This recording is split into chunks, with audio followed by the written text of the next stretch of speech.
சித்தருக்கெல்லாம் சித்தர் சிவனே போற்றி. நம்மளோட பதிவுகள்ல இதுவரைக்கும் 12 ராசிகளுக்குமான ஆனி மாத ராசி பலன்களை பார்த்துட்டு வந்தோம். இனி வரக்கூடிய பதிவுகள்ல 12 ராசிகளுக்குமான ஜூலை மாத ராசி பலன்களை பார்க்க இருக்கிறோம். அந்த வகையில நம்மளோட இந்த பதிவுல ராசி கட்டத்துல 10வது ராசியா இருக்கக்கூடிய நில ராசியான மகர ராசிக்கு இந்த ஜூலை மாதத்தோட கிரக நிலைகள் என்ன மாதிரியான யோகங்களை கொடுக்கும், என்ன மாதிரியான மாற்றங்களை கொண்டு வரும் அப்படிங்கறத பத்தியும், இந்த ஜூலை மாதத்துல மகர ராசிக்காரங்க என்னென்ன விஷயங்களை செய்யலாம், என்னென்ன விஷயங்களை செய்யவே கூடாது அப்படிங்கறத பத்தியும், இந்த மாசத்துல எந்தெந்த தேதிகள் உங்களுக்கு சிறப்பான பண வரவை ஏற்படுத்தி கொடுக்கும், எந்தெந்த தேதிகள்ல ரொம்பவே அளவுக்கு அதிகமான விரை செலவுகள் ஏற்படும் அப்படிங்கறத பத்தியும் கொஞ்சம் சுருக்கமா பார்க்க போறோம். அதனால மகர ராசி அன்பர்கள் இந்த வீடியோவை கொஞ்சம் கூட ஸ்கிப் பண்ணாம கடைசி வரைக்கும் முழுமையா பாருங்க. நீங்க ஸ்கிப் பண்ணி வீடியோவை பார்த்துட்டு ஜோசியக்காரன் சொல்றது எதுவுமே நடக்க மாட்டேங்குது, எத்தனை கிரகங்கள் பயிற்சி ஆனாலும் நம்ம வாழ்க்கையிலாம் ஒரு நாளும் விடிவு காலமே வராது அப்படின்னு சொல்லி தனியா உட்காந்து புலம்பிக்கிட்டு இருக்காதீங்க.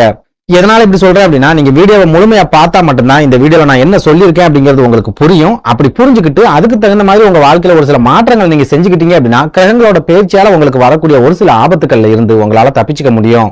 அதனால மகர ராசி அன்பர்கள் இந்த வீடியோவை முழுமையா பாக்குறதுக்கு முயற்சி பண்ணுங்க. அதுக்கு முன்னாடி நம்ம சேனல் நீங்க இப்பதான் முறையா பாக்குறீங்க அப்படின்னா தயவு செஞ்சு சப்ஸ்கிரைப் பண்ணிக்கோங்க. இந்த வீடியோ உங்களுக்கு பிடிச்சிருந்தா மறக்காம அந்த லைக் பட்டனையும் தட்டி விட்டுருங்க. அதை விட முக்கியமா உங்களை மாதிரியே அதிர்ஷ்டமே இல்லாத ஒரு வாழ்க்கையை வாழ்ந்துட்டு வரக்கூடிய மகர ராசிக்காரங்க உங்க நட்பு வட்டாரத்திலேயே அல்லது சொந்த பந்தத்திலேயே இருக்காங்க அப்படின்னா அவங்களுக்கு நம்ம வீடியோவை மறக்காம ஷேர் பண்ணி விட்டுருங்க.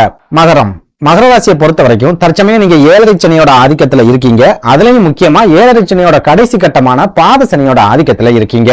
இந்த பாத சனி, விரயச்சனி, ஜென்ம சனி அளவுக்கு பாதிப்புகளை ஏற்படுத்தாம ஒரு சில யோகங்களை மகர ராசிக்காரங்களுக்கு கொடுக்கும் அப்படின்னு பெரும்பாலான ஜோதிடர்கள் சொல்லிக்கிட்டு இருக்காங்க. ஆனா உண்மையிலேயே மகர ராசிக்காரங்க ஜென்ம சனி, விரயச்சனி காலத்துல அனுபவிச்சுட்டு வந்த வேதனைகளை விட இந்த பாத சனி காலத்துல அளவுக்கு அதிகமான வேதனைகளை சந்திச்சுட்டு வராங்க அப்படின்னு நம்மளால அடிச்சு சொல்ல முடியும். எதனால இப்படி சொல்றேன் அப்படின்னா, விரயச்சனி நடப்புல இருக்கும்போது மகர ராசிக்காரங்க சொத்து சுகங்களை இழந்திருப்பாங்க, நிறைய பணங்களை இழந்திருப்பாங்க, நிறைய ஏமாற்றங்களை சந்திச்சிருப்பாங்க. அதுவே சனி பகவான் ஜென்ம சனியா இருக்கும்போது நிறைய உடல் ஆரோக்கிய பாதிப்புகளை கொடுத்திருப்பார், நிறைய மன அழுத்தங்களை கொடுத்திருப்பார், நிறைய குழப்பங்களை ஏற்படுத்தி விட்டிருப்பார். திடீர் பண இழப்புகள், வேலை இழப்புகள், தொழில் முடக்கம், இந்த மாதிரியான பிரச்சனைகளையும் ஜென்ம சனி காலத்துல சனி பகவான் கட்டாயமா கொடுத்திருப்பார்.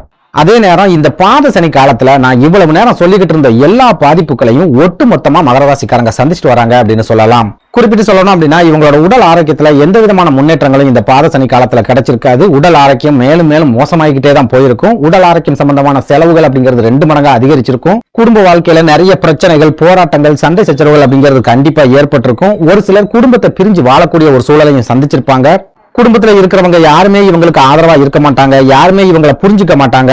வேலை பார்க்கிற இடத்துலயும் தொழில் செய்யற இடத்துலயும் பிரச்சனைகளோட வாழ்ந்துட்டு வரக்கூடிய மகர ராசிக்காரங்களுக்கு குடும்ப வாழ்க்கையிலையும் நிம்மதி அப்படிங்கிறது கிடைக்காது. ஏகப்பட்ட பிரச்சனைகள் அப்படிங்கிறது இருந்துகிட்டே தான் இருக்கும். போதாக்குறைக்கு உடல் ஆரோக்கியத்திலையும் பெரிய அளவிலான பாதிப்புகள் அப்படிங்கிறது ஏற்பட்டு நிறைய பண இழப்புகளை சந்திப்பாங்க, பண நெருக்கடிகளை சந்திப்பாங்க. இதெல்லாம் விட முக்கியமா பெரும்பாலான மகர ராசிக்காரங்க இந்த பாத சனி காலத்துல கடனாளிகளாகவும் மாறி நிக்கிறாங்க அப்படின்னு நம்மளால சொல்ல முடியும். அதே சமயம் இந்த பாத சனி காலத்துல நடந்த ஒரே ஒரு நல்ல விஷயம் அப்படின்னு பார்த்தா, பெரும்பாலான மகர ராசிக்காரங்களுக்கு எது நடந்தாலும் ஏத்துக்கிற மனப்பக்குவம் அப்படிங்கிறது இந்த பாத சனி காலத்துல கிடைச்சிருக்கு. இதனாலேயே கடந்த காலங்கள்ல கஷ்டங்களையும் வேதனைகளையும் பார்த்து கலங்கி போய் நின்றுகிட்டு இருந்த மகர ராசிக்காரங்க சமீப காலமா இந்த கஷ்டங்களை தீர்க்கறதுக்கு என்ன பண்ணலாம் அப்படின்னு யோசிக்க ஆரம்பிச்சிருக்காங்க. ஒரு சில மகர ராசிக்காரங்களுக்கு இந்த போராட்டமான வாழ்க்கையை எதிர்த்து எதிர்நீச்சல் போடக்கூடிய மன தைரியத்தையும் இந்த பாத சனி ஏற்படுத்தி கொடுத்திருக்கு அப்படின்னு சொல்லலாம். புரியுற மாதிரி சொல்லணும் அப்படின்னா, கடந்த 7-8 வருஷங்களா மகர ராசிக்காரங்க அடி மேல அடி வாங்கிக்கிட்டே இருக்கிற காரணத்தால அவங்களோட மனசு இரும்பை விட பலமானதா மாறி போயிருக்கு அப்படின்னு சொல்லலாம். இதனால பெரும்பாலான மகர ராசிக்காரங்க எவ்வளவோ கஷ்டங்களை கடந்து வந்துட்டோம், இதெல்லாம் ஒரு கஷ்டமா அப்படிங்கிற ஒரு மைண்ட் செட்டுக்கு வந்துட்டாங்க. இன்னும் ஒரு சிலர் நம்ம வாழ்க்கையில எல்லாம் நெருக்கடிகளும் கஷ்டங்களும் வராம இருந்தாதான் ஆச்சரியம், வந்துகிட்டே இருக்கிறதுல எந்த ஆச்சரியமும் இல்ல அப்படிங்கிற ஒரு மனப்பக்குவத்துக்கும் வந்துட்டாங்க அப்படின்னு சொல்லலாம். இப்படி ஒரு நெருக்கடியான சூழல்ல இந்த ஜூலை மாதத்தோட கிரக நிலைகள் மகர ராசிக்காரங்களோட வாழ்க்கையில ஏதாவது மாற்றங்களை கொண்டு வருமா, அவங்களோட வேதனைகளை முழுமையா குறைக்குமா அப்படிங்கறத பத்தி பார்க்கலாம். அந்த வகையில இந்த ஜூலை மாதத்தோட கிரக நிலைகளை ஆராய்ச்சி பார்க்கும்போது மாதத்தோட தொடக்கத்தை விட மாதத்தோட பிற்பகுதி அப்படிங்கிறது மகர ராசிக்காரங்களுக்கு ஒரு சில யோகங்களை கொடுக்கக்கூடிய காலகட்டமா இருக்கும் அப்படின்னு சொல்லலாம். அதாவது இந்த ஜூலை மாதத்தோட தொடக்கத்துல உங்க ராசிக்கு 6வது வீடான சத்ருஸ்தானம் அப்படின்னு சொல்லப்படுற மிதுன ராசியில சூரியனும் சுக்கிரனும் ஒன்னா இணைஞ்சு சஞ்சாரம் பண்றாங்க. இதுல சுக்கிர பகவான் உங்களோட தொழில் ஸ்தானத்துக்கு அதிபதி அப்படிங்கறதால அவர் சத்ரு ஸ்தானத்துல இருக்கக்கூடிய இந்த காலகட்டத்துல தொழில நிறைய எதிரிகளை ஏற்படுத்தி விடுவார். எதிர்ப்புகள் அப்படிங்கிறது அதிகமாகும். நிம்மதியா உங்களோட தொழிலை செய்ய முடியாத அளவுக்கு ஏதாவது வகையில நெருக்கடிகள் அப்படிங்கிறது இருந்துகிட்டே இருக்கும். அதுலயும் முக்கியமா உங்களோட தொழில திடீர் முன்னேற்றங்களோ அல்லது திடீர் லாபங்களோ இந்த ஜூலை மாசத்துல கிடைக்கவே கிடைக்காது. புரியுற மாதிரி சொல்லணும் அப்படின்னா, தொழில உங்களுக்கு சராசரியான வருமானம் அப்படிங்கிறது கிடைக்கும், லாபமும் சராசரியாவே கிடைக்கும். ஆனா இந்த சராசரியான லாபத்தை எடுக்கிறதுக்கே ஒரு சில பிரச்சனைகளையும் ஒரு சில சிக்கல்களையும் இந்த ஜூலை மாசத்துல நீங்க சந்திக்க வேண்டியது இருக்கும். அதனால மகர ராசி அன்பர்கள் இந்த ஜூலை மாசத்துல தொழில் சம்பந்தமா எந்த ஒரு புதிய முயற்சிகளையும் இறங்காதீங்க. தொழிலை விரிவுபடுத்துறது, மாற்றங்களை செய்யறது, தொழில முதலீடுகளை செய்யறது, புதுசா தொழில் ஆரம்பிக்கிறது, இந்த மாதிரியான விஷயங்களை எல்லாம் இந்த ஜூலை மாசத்துல நீங்க நினைச்சு கூட பாத்துறாதீங்க. அதுலயும் குறிப்பா உங்களுக்கு இந்த ஜூலை மாசத்துல தொழில் சம்பந்தமான பிரச்சனைகள் வரும் அப்படிங்கறதால பிரச்சனைகள்ல இருந்து ஒதுங்கி இருக்கிறதுக்கு முயற்சி பண்ணுங்க. தேவையில்லாத பிரச்சனைகளை நீங்களே இழுத்து வச்சுக்காதீங்க.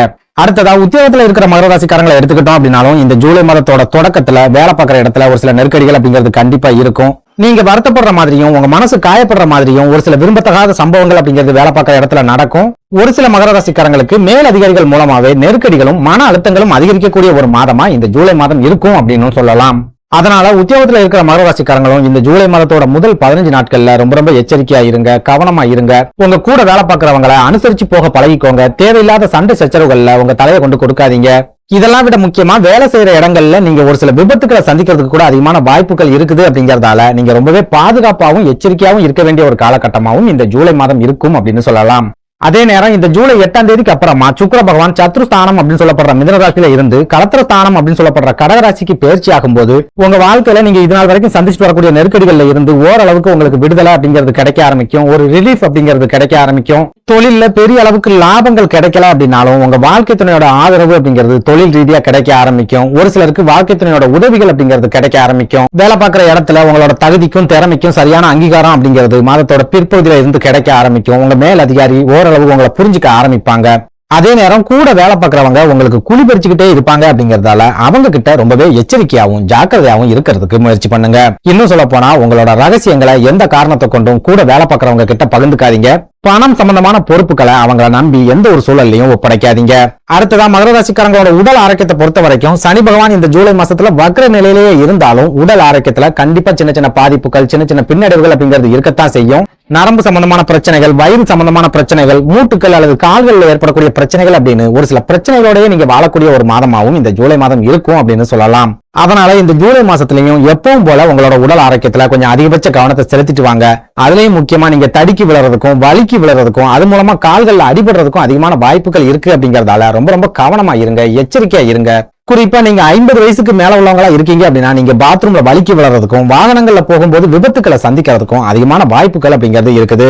அதனால இந்த ஜூலை மாதம் தொழிலா இருந்தாலும் சரி, உத்தியோகமா இருந்தாலும் சரி, உடல் ஆரோக்கியமா இருந்தாலும் சரி, அல்லது பாதுகாப்பாவே இருந்தாலும் சரி, நீங்க ரொம்பவே எச்சரிக்கையா இருக்க வேண்டிய ஒரு காலகட்டமாவே இருக்க போகுது அப்படின்னு சொல்லலாம். அதே நேரம் உங்க ராசிக்கு 5வது வீடான பூர்வ புண்ணிய ஸ்தானம் அப்படின்னு சொல்லப்படுற ரிஷபராசியில செவ்வாயும் குருவும் ஒன்னா இணைஞ்சு இருக்கிறதால குருமங்கள யோகம் அப்படிங்கிற அருமையான ராஜ யோகம் இந்த ஜூலை மாசத்துல உருவாகுது. இந்த குரு மங்கள யோகம் உங்க குடும்ப வாழ்க்கையில இருந்துட்டு வரக்கூடிய பிரச்சனைகளை படிப்படியா குறைக்க ஆரம்பிக்கும். உங்க குடும்ப உறுப்பினர்களோட உடல் ஆரோக்கியத்துல சிறப்பான முன்னேற்றத்தை ஏற்படுத்தி கொடுக்கும். ஒரு சில மகர ராசிக்காரங்களுக்கு திருமணம் முடிக்கக்கூடிய யோகத்தையும், இன்னும் ஒரு சிலருக்கு குழந்தை பாக்கியம் கிடைக்கக்கூடிய யோகத்தையும் இந்த குரு மங்கள யோகம் அப்படிங்கிறது ஏற்படுத்தி கொடுக்கும்.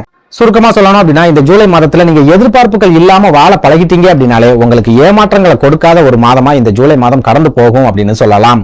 நன்றி, வணக்கம்.